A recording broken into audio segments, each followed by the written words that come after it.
back to Mubin Shadman Khan, Deputy Editor at the Business Standard. We were discussing the new interim leader in Bangladesh.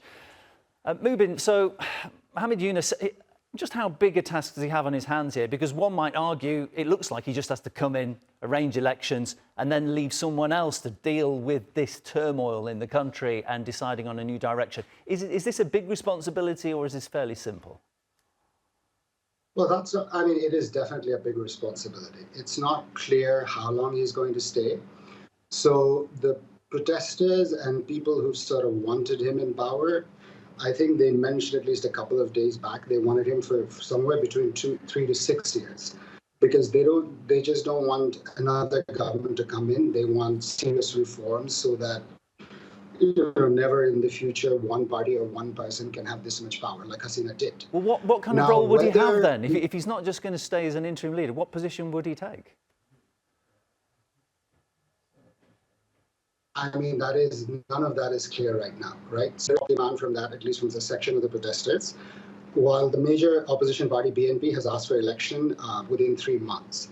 And the way we see it right now is that is sort of the next point of debate that's going to happen over the months to come, how long this government is going to stay. Even during this swearing in yesterday, a lot of the advisors were asked that question, like, are you going to do a simple election, which is possible within 3 months or maybe a little longer, or are you going to go ahead with reforms? And you got mixed answers. Some definitely said we're going to go for reforms.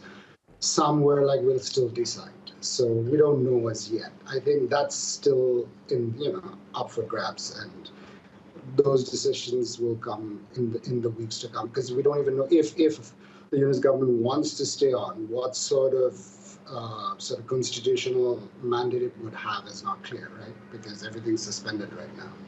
I mean, from the outside, this really looks as organic and fluid and making it up as you go that politics in any country can ever be. It certainly seems to have created a positive mood in the nation. But despite that optimism, I just wonder, there are going to be problems in the country.